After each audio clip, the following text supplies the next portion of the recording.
It's the 23rd season at Motor Lublin. We have a good time. I was approached by Liverpool, but I turned it down. If you want me to actually take on that interview and see if I get the job in another video, let me know in the comments down below. But today, we're looking to preview our 21st season at Motor Lublin. Pretty much any real-life players is no longer at the club, and here we are. Unsurprisingly, we're expected to be top of the table, winning the league every year. We're looking at our team right now, and we've got a very good team here.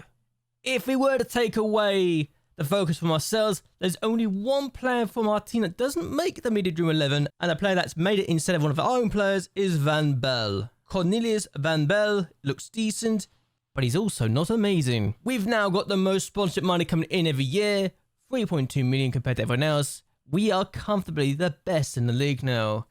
Remember when Stars Wozcloth had their tycoon owner and they were making £80 million a year from sponsorship money? Yep, those are long gone. We have got the 6th biggest stadium in the league, and we are trying to expand it at some point in the future. I managed to convince the board to start planning it, but I may have left it too late in the year to even ask to do it, but there you go. It's apparently going to happen next year. And without even doing anything, we're already top of the squad rewards because of how many players are playing international duty for their country, mostly Poland. We've got about 4 players who could make the jump to the first team sooner rather than later for us, which is saying a lot. It was 5, I've already called up one of the players in question. We've got £211 million in the bank. We're expected to win every competition again and get to the Champions League proper. We're now also expected to maintain our status as the most reputable club in Poland and maintain the best youth system in the country. Though why they want me to spend the original transfer budget, I don't know. Could that also be another video as we look to try and win the Champions League? That probably won't happen before the end of 2023 cycle, but we can dream, right?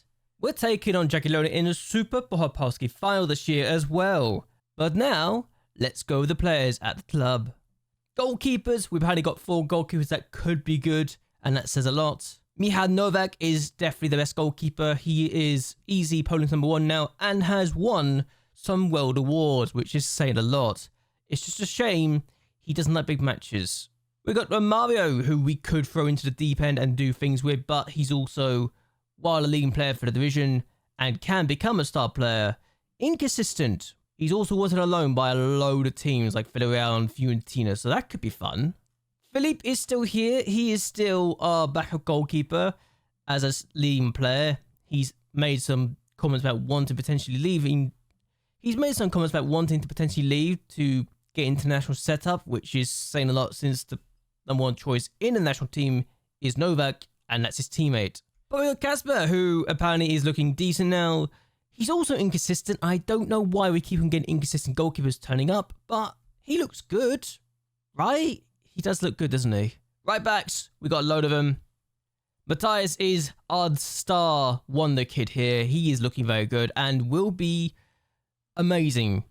And unfortunately, I don't think I'll ever get to see him at his full potential at the club, which is saying a lot. Matej Kowalski is still here. He is a leading player for the division now, which says a lot, but whether or not we'll ever get anything more from him, I don't know, but at least he made a cap for Poland. Fransuk can play in both left and right back positions. He is inconsistent and doesn't like big matches. He's also only a good fullback, which says a lot. We're now going to go over the left backs, and we can go over them quite easily here. Hubert is another star who I think would have been a wonder kid if he was younger, but I didn't give him the first team football he needed soon enough, so there you go. He's also inconsistent, which is a shame, but at least he likes big matches.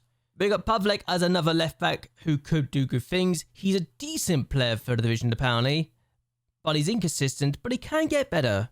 And Christoph can also play as a left back, though he's definitely a winger. Definitely a winger.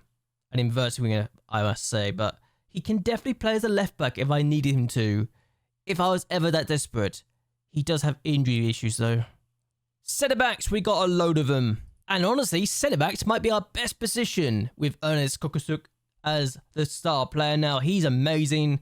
And the fact we may be able to keep hold of this player says a lot. We got Mislav Visaluk as well. He is a wonder kid as well. 6'3", left-footed centre-back. love him to pieces, even if he's inconsistent, but I know we can improve that. He's wanted by a load of Premier League teams as well as some Serie A teams, so there you go. We've still got Sebastian, he's still a star player, and he's exciting as well. He's also wanted by some Premier League teams, but again, we can keep holding him, I think.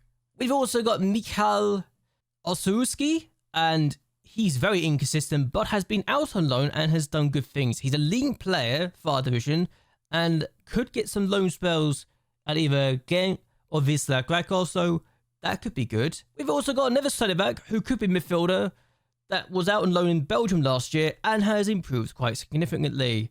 He is a leading player for our division. He's inconsistent, yes, but he's driven, and I like that about him. And we got some options at centre back now, and that says a lot. And that's not even talking about this guy, who's also a centre back who could be a DM and could be a centre midfield. Could go out on loan again. He was out of Kaiserslautern last year, playing in the Bundesliga last year. Didn't have the best of times, they got relegated, and he had a 6.75 average rating. But he was playing in the Bundesliga last year, so that's good for his development. He is a leading player for our division. He is consistent, and he's 6'2", so definitely could be worse than what we have right now. And that means that Mika Smodak might be on his way out of the club. He's pretty much a rotation option at this point. A perfectionist, yes, but while he likes big matches and he's consistent, I don't think he's as good as the other players in the team. So we could look to sell Mika Smodak. DM, we got a few options here, which is great. Dennis Naraki, easily a number one choice in that position. 22 years of age, could play further forward as well, if I really wanted to do that, but I don't feel like I need to at this point. He's one with West Brom Espanyol. He doesn't like big matches, which is a shame, but what can you do? We do have Adam, who also doesn't like big matches and is also inconsistent, so not ideal. He is a leading player for the division who could be a star player, so he's not terrible to say the least. I'm also going to go over this guy. He can be a Mazzala, he can be a DM for us. He's very injury prone, but I think he's mostly a midfielder, but we can definitely use him elsewhere, I think. And we've also got Mariusz Jasinski, who is my number one choice as centre midfield. He doesn't like big matches, which is a shame because he's consistent and we like that, but what can you do when a player just isn't good enough for most other things, eh? Speaking of midfield, we can talk about it because we've got options now. Simon Smolik is also a good centre midfielder. He's a leading player for the division now, not a star player, but he's also 28, so he's definitely on the older side, and I could look to sell him this year. I really could. Especially when I got the likes of Merrick Guzecki, who is a centre midfielder who could be an inverted winger as well. So we've got options with this guy, but he definitely feels like a centre midfielder at this point. He's also only 20, so he's definitely got room to grow. We've also got Biernecki to talk about as well, who is 22. Not really going to be much better than anything else than a leading player at this point, but he could be a centre midfielder, could be a attacking midfielder, could be a striker. So we've got options with this guy. We're now looking at the right wingers, and we've got options again. Radoslav Polachowski, good option here. One by Calgary, but he's a star for me, and he's not going anywhere. He's only 22 still. David's back, and out on loan to Legia Warsaw last year after a loan spell with Swas Wokroff as well. He is an option that we can utilise. He is inconsistent, yes, but he's also a leading player for the division now, and we could do good things. Wisla Krakow might want him alone though, so that could be fun. And yes, he didn't do very well at Legia Warsaw, but they spent £1 million on him. They had to use him. I think they used him as a striker, if anything else, so questions over that decision really, but there you go. He can play on either side of the midfield, so that's good. This guy was at Reading last year, and I don't know if he's really benefited from it, even if he played 36 times in the Championship. Doesn't like big matches, but he is a leading player for the division, and we consider him a fringe player, which I think says a lot about the player in question. We could say that this guy is a fringe player for us, and he's a leading player for the division. Marcin Sluka, still here, still exciting to me, and while he's only a good player, we can definitely make him a star, I think. And he's also got 10 goals in 61 matches over the years. We've got reason to be excited. Oh, we've also got Marcin Subsek back as well. He's not out on loan this year, but that might change. He was at Pocket Switzerland last year and didn't have the best of times, it must be said. So I think the loan spell helped him, but I don't know. It might not have done. He's definitely one of those players who could be a striker or inverted winger though, so at least we've got options. Left wing, we've got options with Kimmich, who might not be my first choice this year, despite the fact he's actually good. He's only a leading player and likes big matches, but we got someone who might have just taken his spot last year after he got injured. Bozim might have taken his spot, even if he's inconsistent. He loves big matches, so he adores big matches, so he's one of those players that can definitely be useful. A leading player for the division. Maybe this is the one area that is weakest for us, but he could be a star, potentially. May not be. But we've got options at the left wing, so that's good. I might have forgotten to mention this guy, but this guy could also play as centre midfield or a winger, so another leading player. And he could also be a striker. I like this guy a lot, I really do. We've already mentioned some strikers, but Davidovic is still the main man up front, and he is still putting in the goals for us. He's got more than a goal every 2 games for us over the years, and that's great. Though he might start to be the weak link, even though he is the star player for us. 3 stars, current ability, but a star player for the division. Is that our weakness, or is that a good sign? I don't know. But last year, he was a bit off the pace, but when you consider the last couple of years as well, the fact he's not failed to get at least 10 goals since the 2037-38 season, that says a lot. That only the first year that he was really a first choice player for us, that he's failed to get 10 goals. And he was a winger back then.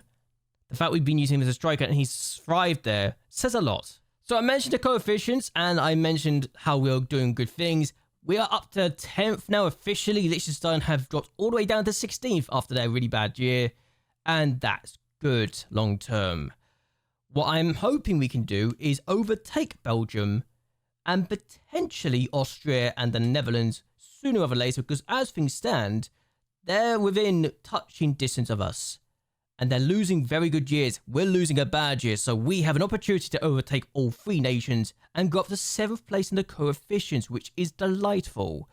Especially when you realise that allows us to get a team in the Europa League phase straight off the bat, and to have 2 teams doing better in the Conference League, which is always a lovely sign.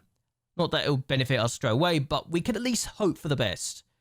And also, we want to have a team in the latter stages of the league half of the Champions League as well, which would always be useful to say the least. But either way, I'm going to end this preview here. I hope you've enjoyed yourselves. I hope you guys like and share this video, and that you subscribe to the channel. It really does help me a lot. This might be the last season we ever do the save because of how time could work against us, but if it is, it is. If it isn't, it isn't. We might have a year or 2 left to go. I don't know yet, but whether we can get to the Champions League quarter-final for the first time, I don't know. But we can dream, right? Either way, though, until next time, goodbye, and well, good night.